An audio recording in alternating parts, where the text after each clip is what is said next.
हो का? संतांची संगती का केली पाहिजे? संतांच्या तुम्ही जर सोबत जर राहिले तरी कोणी कोणी पाय पडतं. महाराजांसोबत बघा तुम्ही, एखादा येडा जर राहिला ना तरी लोकांना असं वाटतं अरे बाबा महाराजांसोबत म्हणजे लय मोठा असं बा, हर पोळी लागत हे पाव, हो की नाही? आणि जर आता जेवायला काय काय असतं, अजून आम्ही काही केलं नाही, नाही तर सांगितलं असतं जेवण, आहे की नाही? आम्हाला तसंच राजूभाऊ म्हणे का महाराज तुम्हाला एकदा टाइम झाला चाला म्हणे तसे, आहे की नाही? तसे नाही म्हणले, ते म्हणले महाराज जेवण वगैरे करून घ्या अगोदर. सरपंच साहेब पण म्हणे, पण म्हणलं आम्ही फक्त लेट आल्यामुळं 3 जण उपाशी राहू, पण आपल्यामुळं आपण जर जेवण करीत बसलो, कीर्तन जर लांबलं तर सगळं गाव त्याचा परिणाम उद्यावर होत राहतो, आहे की नाही? सगळ्या गावाला टांगत ठेवण्यापेक्षा 3 जणांनी मेलेलं बरं, आहे की नाही? ते सुभाषित एक असं आहे, फार गोड सुभाषित आहे. बरं जाऊ दे, ते नाही सांगत मी तुम्हाला. तर खाणे को मिष्टांना मिले ते सांगायचे. एका बाईला एका महाराजांना एका बाईंना जेवणाकरता बोलवलं. टाइम झालाय, मला सांगायचं भरपूर अभंग मोठा आहे, त्याच्यामुळे असं होतं बरं का. बऱ्याच वेळा भजन करा, विठाला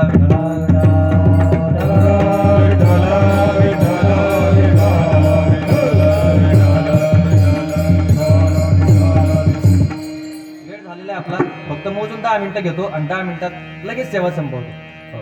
तर त्यांनी सांगितलं जेवायला येईल म्हणे, काय हरकत नाही. जेवायला आले, सगळ्या स्वयंपाक काय आवडतं, खीर आवडती म्हणे, खीर करून ठेवा. खीर करून ठेवली, सगळं जेवण झालं. खीराशी चुलीवरती ठेवली. आणि खरंच शास्त्र असेल बरं का, कोणता स्वयंपाक करताना कोणतं लाकूड घातलं पाहिजे इथपर्यंत शास्त्र आहे. पण या शास्त्रांना लई सांगून ठेवलं, त्याच्यामुळे लोकांनी ते शास्त्र शिकायचंच सोडून दिलं, आहे की नाही? ते म्हणे आता कोणतं जर लाकूड घातलं तर ती खीर होणारच आहे ना भाऊ, आहे की नाही? पण खीर करताना जर लिंबाचं लाकूड घातलं तर खीर कडू होती. म्हणून शास्त्राने, पाकशास्त्रामध्ये नियम असा आहे बाबा, की खीर करताना कधी लिंबाचं लाकूड लावू नये. दुधाचा कोणता पदार्थ करताना, का? कारण लिंबाचं जर लाकूड लावलं तर लिंब कसा राहतो? गोड. तुमच्याकडे गोड आहे कडू? हा, असं म्हणा ना, आहे की नाही? लिंब कसा राहतो? कडू राहतो. आणि मग कडू लिंबू जर त्याच्यात जे सरपण जर जळतण म्हणा, सरपण म्हणा, त्याच्यात जर घातलं तर त्याचा काय होतो? धूर होतो. आणि धूर जर झाला, तो जर खिरीला लागला तर खीर कशी होती? कडू होते. म्हणून लिंबाचं लाकूड त्या खिरीत घालू नये, असं शास्त्र आहे. असे पाकशास्त्रात बरेचसे नियम आहे. आणि अशा शास्त्राला धरून तो भीम जो होता पांडवांचा, तो स्वयंपाक करायचा. महाराज एक वरण असे, ते भीमाने एकदा वरण केलं म्हणे, वरण, हो की नाही? आपलं वरण 5वीलाच पूजलेलं राहतं, आलं जरी मरण तरी खायचं, आहे की नाही? असं जुने लोक सांगायचे. ते भीमाने एकदा वरण केलं म्हणे, आणि सगळे असे शास्त्राने नियम सांगितले तसे केले. आणि ते वरण एकदा जास्त झालं म्हणा, राजाला राग आला म्हणते, राजाने असं लाकडाच्या खांबावर फेकलं, तर खांबाला पालवी फुटली होती.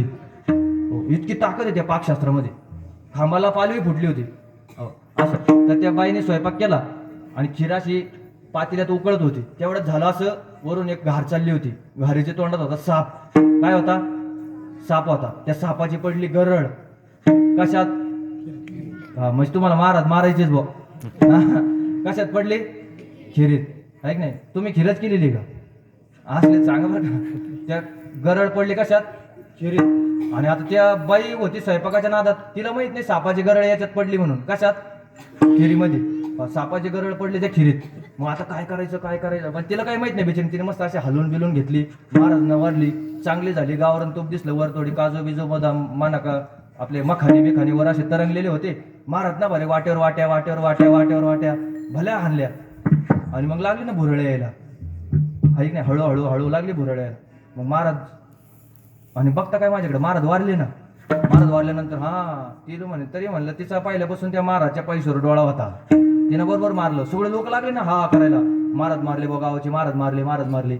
पण मला सांगा, ज्या घार साप घेऊन चालली होती, त्या घारीची काही चुकी होती का? कारण साप तिचं भक्ष्यच आहे. तिने जर साप नाही खाल्ला, ते काय खाईन उद्या दुसरं? ते घार काय खारी खाईन का? ते त्याच्यामुळे त्या घारीची चूक नाही. सापाची तरी काय चूक आहे? तिला त्या घारीने त्याला पकडलं, त्याच्यामुळे त्याच्या तोंडात गरड आली. बरं, ती खीर चालू होती, ते कुणाची चूक नाही ना. मग आता पाप नेमके कोणाच्या डोक्यावर ठेवायचं? प्रश्न काय? हे पाप कोणाच्या डोक्यावर ठेवायचं आता? कारण साधू तर मेला जेवण, मग पाप नेमके डोक्यावर कोणाला ठेवायचं? मग सगळे आले, पण मग काही बसले होते वट्यावर, आहे की नाही? वट्यावर बसलेच होते. ते सांगतच होते, पहिल्यापासून असंच आहे. मग नारदांनी सांगितलं, आता एक काम करा म्हणे, हे जे सगळे निंदा करू राहिले ना म्हणे, निंदा, यांच्या डोक्यावर पावशेर द्या म्हणे ठेवून सगळ्याच ह्याचं. मग सगळ्याच्या डोक्यावर, आणि ही पुराणातली कथा आहे बरं का. आणि याला प्रमाण सुद्धा ज्ञानोबरायचं आहे. का येते निंदा का पाशी? अशेष ही पापे. अशेष म्हणजे खूप. निंदकाजवळ. त्याच्यामुळं काही जर झालं तर निंदा कुणी कुणाची करू नये, आहे का नाही. माणसाने बोलताना कसे गोड बोललं पाहिजे. माऊली म्हणतात साचा आणि मितले आणि शब्द जैसे कल्लोळ, हे ज्ञानोबरांचं. महाभारताचा अव्यावृतम व्यावृतात श्रेय आहुहू सत्येन वदेत तद्वितीय धर्मेन वदत तत्तृतीयम, आहे की नाही. तर असे एक 4 आहे. तर हा प्रियम वदेत तच्चतुर्थकम, काय बोललं पाहिजे, सत्य बोललं पाहिजे, हो प्रिय बोललं पाहिजे आणि धर्माने बोललं पाहिजे. ते साचा आणि मवाळ मितले आणि रसाळ असं बोलताना बोल हा. त्याच्यामुळे तो कोबार सांगतो वेची ते वचन, ऐक नाही. अजून पण एक सांगितलं मस्तक ठेंगणा करी संतांच्या चरणा. आता मी धावते घेतो बरं काही चरण, कारण शेवटची चालू होतं आपण, वेळ झालेला आहे तसा आपला. मला माफ करा तुम्ही आता सगळे, उद्या म्हणा तुम्हाला काय म्हणायचं ते. तर शेवट सांगतात की मस्तक ठेंगणा. एवढं एक दृष्टांत सांगतो लगेच शेवट संपवतो. या आमच्या पैठण तालुक्यामध्ये एक लोटंगण बाबा संत होऊन गेले. कोण? लोटंगण बाबा. उद्यापासून सगळ्यांनी हजर नियम केला तरी लय बरं होईल. त्यांचं एक वैशिष्ट्य होतं, ते कुणी दिसले का लोटंगण घालायचे. काय करायचे?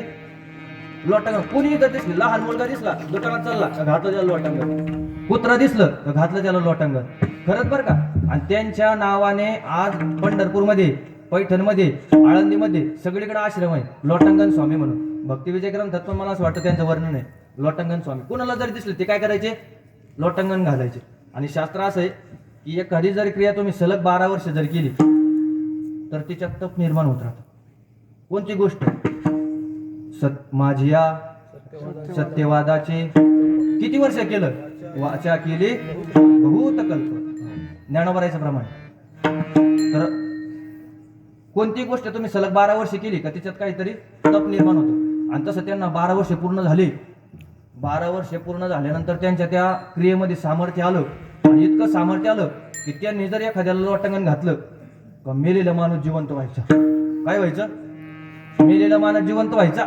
आता असते तर बरं झालं असतं, आहे की नाही. मेलेला माणूस काय व्हायचा? जिवंत व्हायचा. त्यांनी एकदा काय झालं, एक कुत्र मरेल होतं. लोकांना वाटतं कोणी काही सांगितलं. एक गावात कुत्र मेलं, 4-5 जण कुत्र त्यांच्यापाशी घेऊन आले. म्हणजे बाबा घाल याला लोटंगण. आता ते काही साधूच होते. त्यांना लोटंगण घातलं. बघता काय माझ्याकडं कुत्र जिवंत झालं. मग लोकांनी ठरवलं अरे आपल्या गावात आता डॉक्टरकडे जायची गरजच राहिली नाही म्हणून. मग लोकांनी स्मशानभूमी बंदच करून टाकली. रस्त्यात बंद. ग्रामपंचायतीला सांगितलं स्मशानभूमीचा वाटा काही बांधू नका, काही करू नका, हौद बांधू नका, काहीच करू नका म्हणे. एक काम करा म्हणे फक्त आता त्या स्मशानभूमीला कुलूप लावून टाका म्हणे. का? आपल्या गावामध्ये असे एक संत आहे म्हणे, आता त्यांच्या चरणावर जर त्यांनी जर लोटंगण घातलं तर लोक जिवंत होते. मग लोकांनी काय केलं? स्मशानभूमीत जाणंच बंद केलं. कोणी आलं का त्यांच्या चरणाजवळ, कोणी आलं का त्यांच्याकडे यायचं, त्यांनी लोटंगण घातलं तर जिवंत व्हायला का चाललं घरी. मग नाथमार झाले. नाथमारांनी सांगितलं. आणि संसारिक लोकांना लई माहिती असतं कुणाचा फायदा कसा घ्यायचा, आहे की नाही. ते बाबासाहेब महाराज जिंगडे एक दृष्टांत सांगायचे. एकदा एक बाई अशी रस्त्यानं चालली होती. जाता जाता एक मिष्टान्नाचं दुकान दिसलं. दुकानात घुसली. म्हणे बाबा काय गुलाबजाम कसे दिले? म्हणे 10 रुपयाला 2. 10 रुपयाला 2. म्हणे पाक? ते म्हणे पाक फुकटाचे. म्हणे मग पाकच द्या ना नुसता, आहे की नाही ना. गुलाबजाम रोज. एक जाता जाता एक बसमध्ये चालली. बसमध्ये जाता जाता म्हणे का भाऊ कुठं चालले? वाकेला चालले का? हा. मग आमचे काय भाडे आहे? म्हणे ते मावशी तुमचे 10 रुपये होतील. म्हणे पोरं फुकटाचे. म्हणे मग पोरं जाय घेऊन मी येते म्हणे मागून चालत. आता घेईन कधी माणूस. संसारिक लोकांना चापतात. त्यांना पाहिजे कोणाचा फायदा कुठं घ्यायचा हे त्यांना चांगलं माहित राहतं. तसं ते लोक त्या गावात वारायला लागले तर ते काय करायचे? त्यांच्यापाशी आणून ठेवायचे. कोणाजवळ? त्यांच्याजवळ. त्याने जिवंत झाले तर ते चाललं नाही संसार करायला. नाथ महाराज म्हणे देवाच्या सृष्टीमध्ये बदल करायचा नाही. ज्याचं जसे कर्म आहे तसं देव फळ देत राहतो. या सृष्टीमध्ये तुम्ही विलंब करायला लागले, एक काम करा, देह संपवून टाका. त्यांनी देह संपवला. नंतर ते गेले. मला सांगण्याचा माझा फक्त भाव एवढाच आहे की एखादी जर आपण कोणतीही क्रिया सलग 12 वर्ष केलं, त्याच्यामुळे तुकोबाराने एक नुसतं नमस्कार जरी आयुष्यभर केला तरी आपला आत्मोत्तर झाल्याशिवाय राहत नाही. मस्तक ठिंगणा करी संतांच्या चरणा, ओके नाही. वेची ते वचन जेणे राही समाधान. गोड बोललं पाहिजे. आणि तुकोबाराय सांगतात शेवटच्या चरणात सांगतात बाबा एवढं जरी काही करता नाही आलं तर फक्त एक कर, अभंगाच्या शेवटच्या चरणात. तुका म्हणे फार